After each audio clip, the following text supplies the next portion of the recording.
In the headlines, a new twist to PDP crisis. Party members in Borno accuse national chairman of candidate substitution.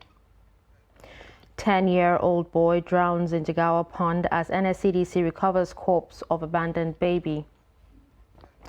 Vice President Yemi Osinbajo preaches hope as independence anniversary approaches. And on the foreign scene, 5 killed as Typhoon Noru powers across northern Philippines. Hello and welcome to Trust News Update. I'm Darshan Hussaina Usman.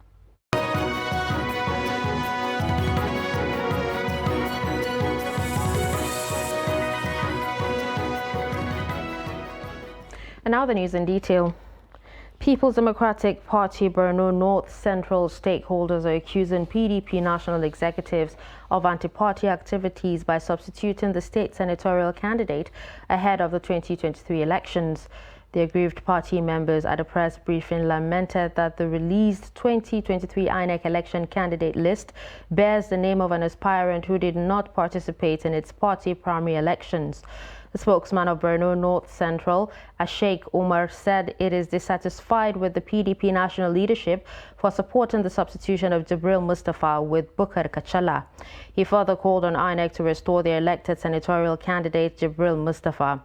The stakeholders added that failure of the Abuja party leaders to give the nod will spell doom for the PDP in the general elections.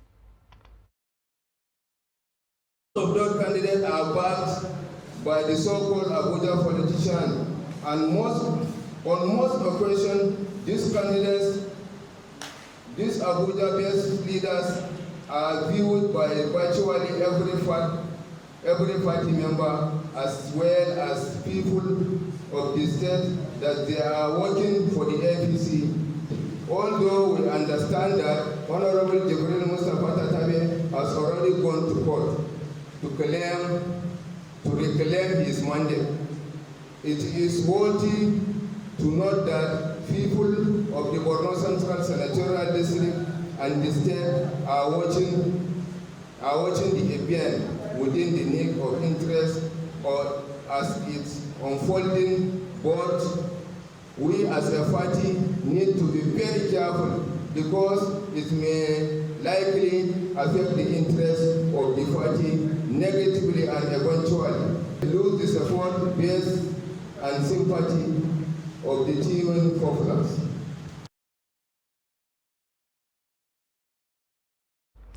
The People's Redemption Party governorship candidate in Katsina State, Imran Ja'far Jino, has challenged contestants to present their drug integrity test results to the public.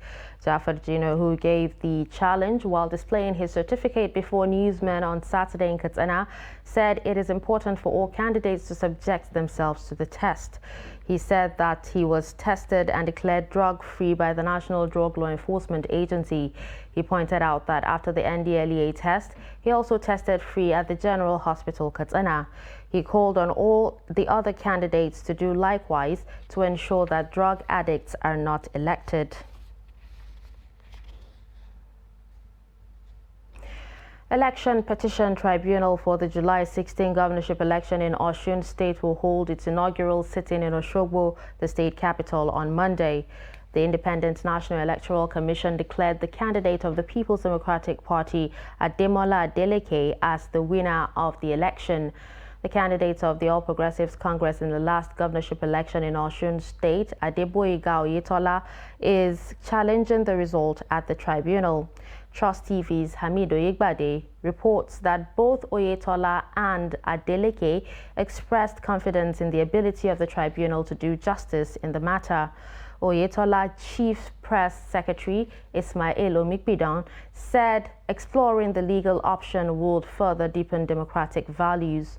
Chairman of the PDP in the state, Adekunle Akindele, said Adeleke and his party have deep confidence that the tribunal will deliver a fair and equitable trial without fear or favor.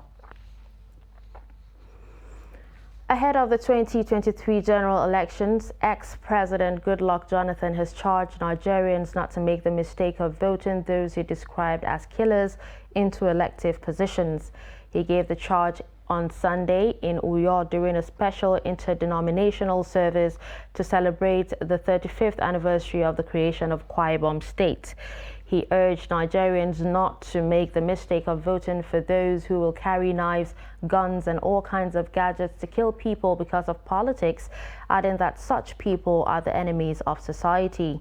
The ex-president commended the state governor, Udom Emmanuel, for his developmental strides in the South-South state and commended members of the state executive council for supporting the governor to achieve success in office. Operatives of the Intelligence Response Team at the Force Intelligence Bureau of the Nigerian Police have arrested 4 persons suspected to be armed robbery kingpins terrorizing Shandam area and other neighboring communities in Plateau State. The Force Public Relations Officer, Olumuyiwa Adejobi, who disclosed this in a statement on Sunday in Abuja, said the suspects were arrested following several complaints from residents about the activities of the gang in the locality. Adejobi said the key suspect, Saleh Musa, was arrested in a raid through actionable intelligence information that he intended to buy an AK-47 rifle in the town.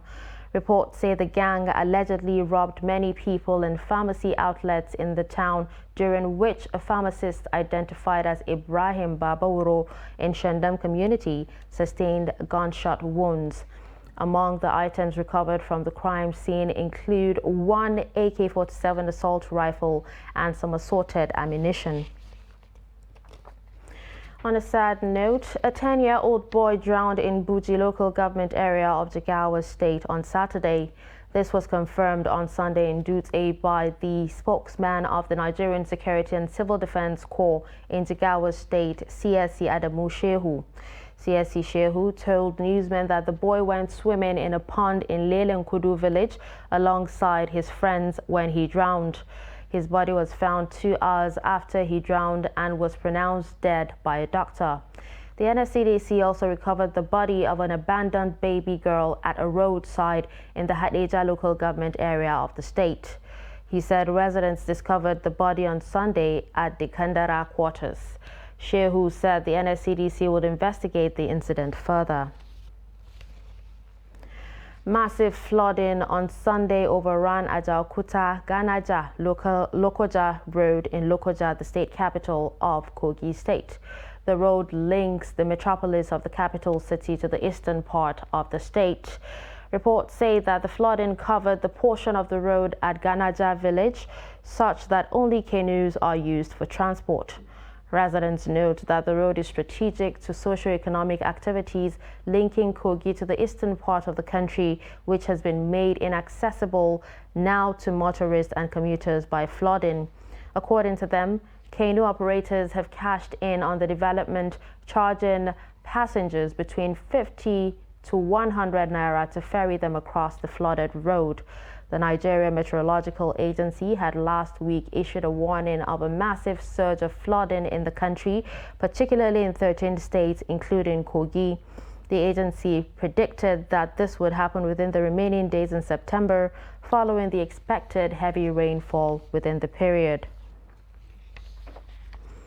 The people of Piem Chiefdom of Mungu local government area of Plateau State have decried non-compliance with Supreme Court judgment by the state government to install new traditional ruler architect Hudu Ibrahim Manomi as the district head of Gindiri. The residents, led by Awal Ma'aji, told a press conference in Jos that the community is surprised that after the Supreme Court judgment mandating the installment, Governor Lalong had refused to install the elected chief of the community. Ado Musa completes the report.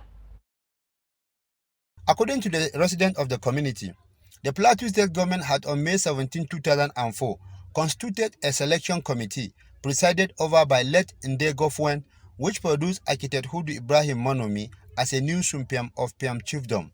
They said the matter was taken to the State High Court, Appeal Court and Supreme Court, and the selection of the Manomi was affirmed by all the state court, but the state government had refused to abide by the court orders, adding that rather than abide by the court orders, the government chose to recognize Charles Matu Dakat as the Sumpiam of the chiefdom, describing the development as a miscarriage of justice. Now, with the subsiding judgment orders of the Supreme Court of 1st February 2019, it becomes more worrisome and dismaying that the Plateau State government continued in defiance of the law and the cause of natural justice, not to complete its statutory duty or functions of approving and installing the duly selected Sumfem of Chiefdom Architect Hudu Ibrahim Manomi, but rather choose to recognize and deal with Mr. Charles Matadakat as Sumfem, whom they clearly and unequivocally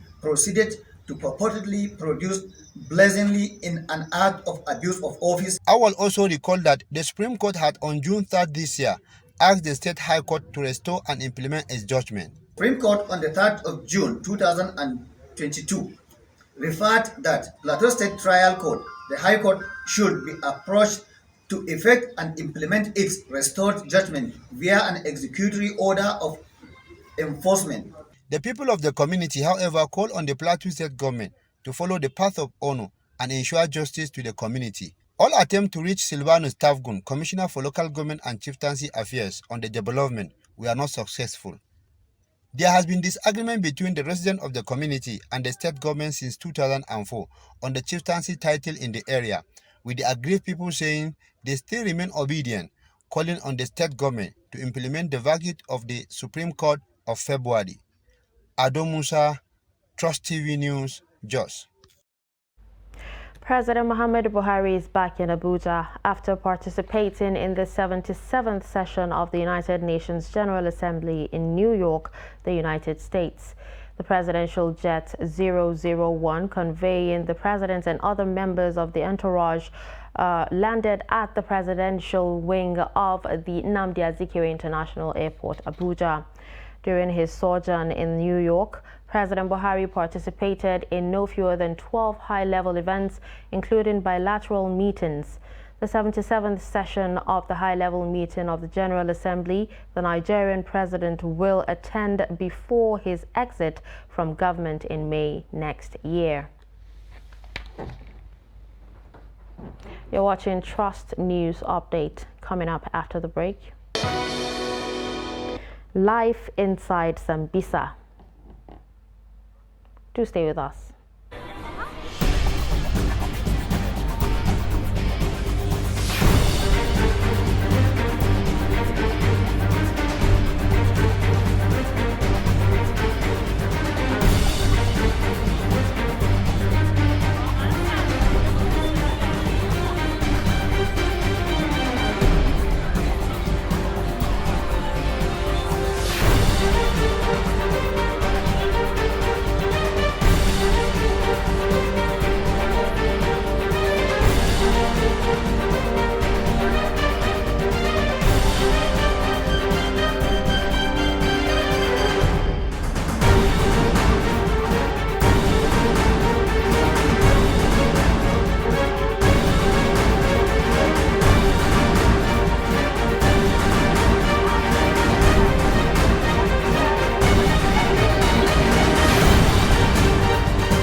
Trust TV, documenting the Nigerian story.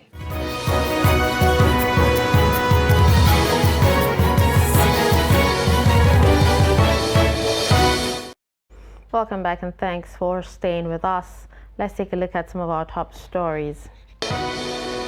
We told you that a new twist to PDP crisis as party members in Borno accused national chairman of candidate substitution. You also heard that 10-year-old boy drowns in Jigawa Pond as NSCDC recovers corpse of abandoned baby. Moving to more news, Vice President Yemi Osinbajo says the future of Nigeria will be far more glorious and peaceful than its past, and the nation's lights will shine bright with opportunities, equity, justice, and righteousness. Professor Osinbajo stated this on Sunday at the 62nd Independence Day anniversary service, which held at the National Christian Center in Abuja. Oshibajo, who said he brought warm greetings from President Muhammadu Buhari to the congregation, also declared that every year will be happier for Nigerians. What Sambisa means to the people of Borno State might not be the same with Sambisa in Abuja, a slum that provides opportunities for livelihood, leisure, and the practice of Rastafarian ideologies. In this report, Trust TV's Shafi'u Suleiman visits a slum which means different things to different people. His report. We drove through a difficult terrain to come to this area called Sambisa, an Mpape in the heart of Abuja, Nigeria's capital. It is not the usual Sambisa you know in Borno, talking about the ground zero, the operational base of the most wanted terrorist in Nigeria, Abubakar Shekau. In this Sambisa, you find the good, the bad, and the ugly. We met youths who are using their skills to earn a living, talking about the auto mechanics living around here. We also interface with Rasta Judas. He and his enclave think differently from the way other people think. Oji Shrine is also there, to serve as a place to unwind, especially for people after the day's job. Like Rasta, most time we move from the city to a more natural place. So what they brought us here was to live with nature actually, because Rastafari is about nature. When we talk of nature, it's as good as saying spiritual. So our natural being, I believe that I'm a natural human being. So for me to attune my spirit with nature, I have to live with nature. Before we came here, we discovered there are Rastas around here. So as you can see, that's Fela, that's Bob Marley. Yeah. So we just came to create something that is already been known for here. That's why we came and we set it up here. As we move out of Sambisa, leaving behind the Rastaman enclave and its inhabitants, one thing that also attracts my attention is the topography of the area.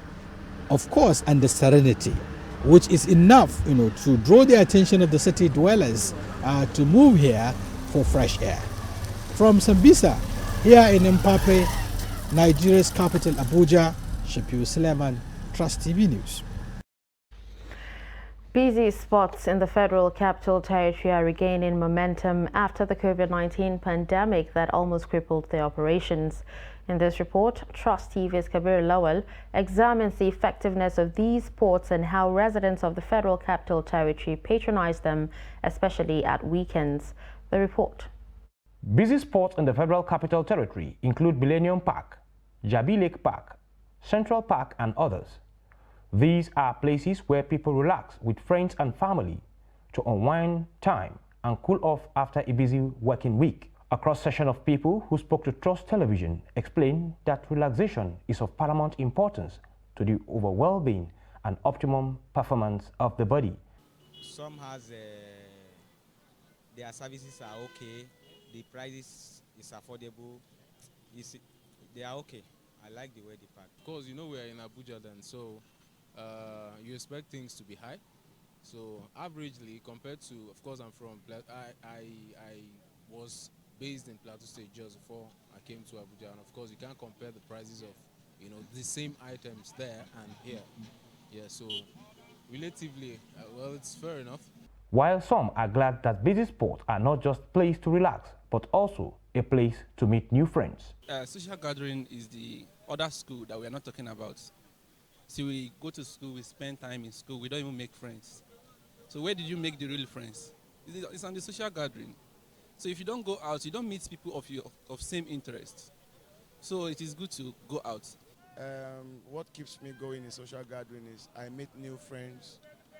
I do come across people I never met before, and connections that I never expect at times do come to me. You interact with people, you meet people of same interest, and there you build relationship. I think it helps society to grow and foster unity among different people with different ideology. Residents then called on the government to make the prices of food items more affordable to enable the less privileged to also enjoy the sports. coronavirus has come to scatter everything, and the issue of security. Apart from these two things, if government can be able to put security challenges into place, everything will be fine. Certain kind of regulations should be made. I mean, of course, life is about people want to, go out, chill, have fun, and take away certain kind of stress from life. And of course, all these areas, if the services are, a bit more affordable, it encourages, those kind of gatherings, and then people are not, terrified to go to those places. They can actually go because they know they can afford it. I think our government should own more of those places, because some people tend not to go out because of the fees attached to it. If there are free places with government facilities that people can actually go to, sometimes government can even organize some of these social gatherings. Busy sports are not just meant for relaxation, but also have indoor games and other social activities to calm the nerves, especially at the weekends. Kabir Lawal, Trust TV News, Abuja. Pantami Phone Village is one of the largest centers where creative youths deploy their talent in the mobile phone industry for self-reliance. Among the many skills deployed by hundreds of youths in Gombe State is wrapping mobile phones and computers with polythene. Ibrahim Ismail visits the village and now reports.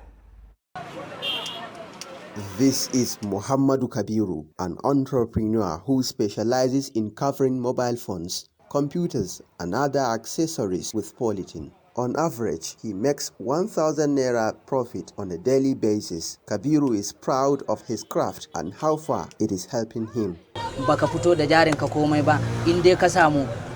Just a 500 naira polythene, you will cater for yourself and even help others.